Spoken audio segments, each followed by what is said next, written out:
Hello, everyone.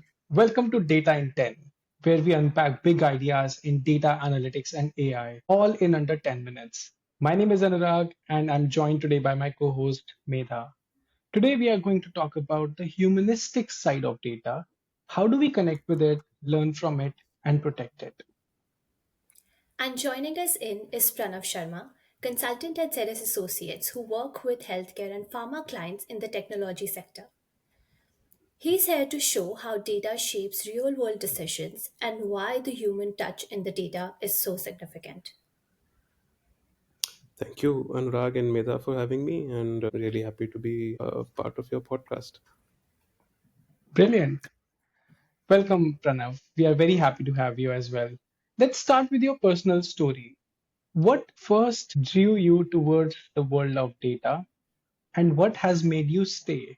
And I have personally observed that in data industry especially, people have their inflection points. So if you were to call out your inflection point, what would that be? So, a bit of background when I was in engineering, and I discovered Kaggle, which was a transformational moment because I went on Kaggle to partly explore ideas for a project that I had to do for coursework. But then I discovered really interesting data sets which are connected to our daily life. So, I found a data set about Delhi Metro ridership and user journeys, and then I found a data set about Amazon books and the kind of books that people were buying. So for me, that was the hook that pulled me into data because then I wanted to learn more about the world around me. So that was the inflection points, and then that stayed with me till the time I started my job with ZS, and then I got into data engineering and dashboarding, reporting, and so on. So I guess that's how it all started for me. That's really interesting, especially the part about, seeing the things around you with the lens of data, like Delhi Metro. That's so relatable to all of us who have grown in Delhi. Brilliant. Thank you, Pranav. Also, one more follow-up question to this. What are the pros and cons of working in consulting? I think most of our work on data is unlocking insights for our clients or serving data to them to help them make decisions. In my experience, I've found that three key pillars make the pros side of consulting. The first is people, because you work with motivated, smart people collectively coming together to solve a problem. So there's a lot of inspiration from people around you. The other bit is learning, because you work with so many clients on a wide range of projects, and it's never fixed that you'll always play the same role on each project. The learning potential is immense. In my personal experience, I've done a wide variety of projects, right from gathering requirements to doing workshops to defining strategy, and this kind of experience, in my view, I think no other industry can provide. And the last, more flashier bit is the lifestyle of consulting. So I've been fortunate enough to travel a lot because of my job. So I got to see most of West Europe just because of business travel. So that's really nice. And the pay is also quite good. So it's one of the better paid industries in the corporate world. So that's the good part about consulting. The cons, I feel, is a stressful work environment. It's a very dynamic and a high performance environment. So things keep changing and you have to adapt. It's always swim or sink. So either you swim or you drown with, in the rapidly changing environment.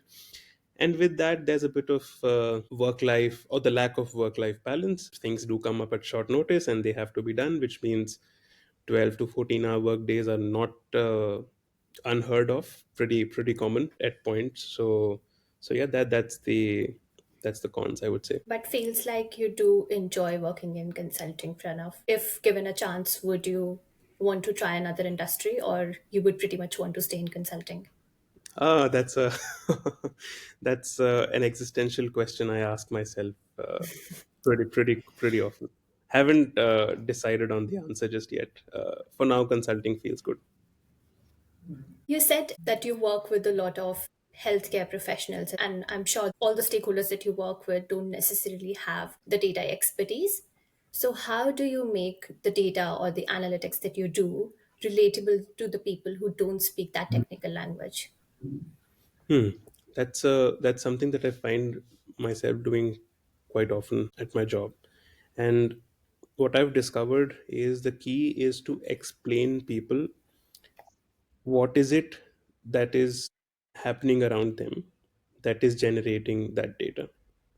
Most of the times people have a good understanding of the actions that generate the data, or the business workings around them. Then when you tell them that this action or this button that you press here, this generates a data like this, and then we use it to unlock insights and present it to you about user adoption or training or things like that. So that is when people are able to draw a very strong correlation between their daily life and the data that is being generated. And then when this correlation is established, most of the times people are able to grasp the insights that you're presenting, and it also sparks more curiosity. Then they start asking questions naturally. So I guess the connection between real world and the data it generates, that's the main link. So you apply your inflection point to be the inflection point for your stakeholders to help them relate to data. Yes, I guess, yeah, that's true, because that's how I discovered, and that's how I explain people. That makes sense. Brilliant. Let's shift gears to something we all think about: data privacy. People share so much data every day, often even without realizing it. Why do you think awareness around this is important, especially in the healthcare and pharma industry, which is so regulated? And especially in European context, there are different regulations across different countries. Right. I think healthcare and pharma as an industry is very regulated across the globe. And I think Europe is one of the regions with more stronger governance and regulation around data broadly across any industry.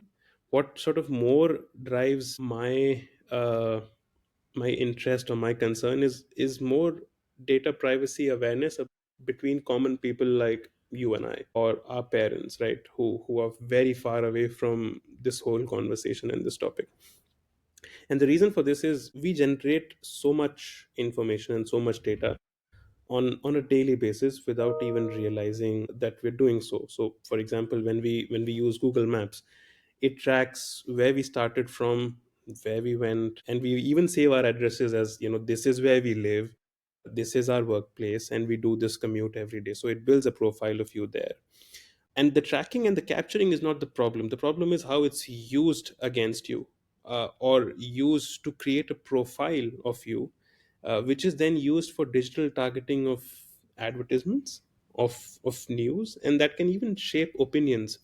So we had this whole scandal with Facebook influencing the US elections, working with a firm who was collecting the data about Americans, and that's a real cause of concern in my mind. I feel like privacy is it's a very fundamental human right. Everybody should have control of how much information they want to share with people, and also control on how that's used. And in today's time, if we're not careful of what all information we are giving up purely by just hitting accept every time a pop-up comes up, we are giving away control to decide what controls our opinion, the kind of information we consume, and there's a lot more implications to that. Those are some really amazing insights, Pranav. Thank you. And I agree with you. And I also believe there is a trade off. You touched upon the topic of how the data is used. And if we speak about the healthcare and pharma world, our data could be used in amazing ways as well. For example, analyzing how our treatment journey or treatment patterns can be used to improve overall patients' lives, and how it can be used to help improve patient outcomes and reducing the burden on the healthcare ecosystem. So I believe that there is like a trade-off, and it's a matter of awareness about the consumption of the data. My point was that there's a balance to be had on how much of it is actually giving you value, so you want to trade it, but how much of it is not giving you value and it's serving the interests of somebody else. So I guess that's where awareness is important to define that balance. Absolutely. The data used in healthcare, it feels like it's in a regulated environment and it would be used in the right way. But when Pranav you touched upon the fact that we accept all the terms and conditions and we have no control whatsoever on how our data is being used. That unregulation is what we aren't aware of, and that puts the usage in a heavy lens. Which brings me to my next question, where companies like OpenAI, Anthropic, and others are collecting so much data to train their LLM models. So, what do you think of this? It's very hard to say. I'm at a loss of speed with which things are changing. It's a very fascinating time to be alive, right? But there's also the fact that the amount of information that you're putting into these AI tools, it sort of stays there forever. It's going to be used for training, and it's going to be used for, I don't know how many other things that you probably don't know or don't realize. So these models, when they get trained, they're scouring data from the internet, on like books that have been written, on articles that have been written on the internet, and none of these people ever really consented for their information to be used that way. So I guess the bigger question is, consent is important, regulation is important on what all data sets are allowed for these models to train on.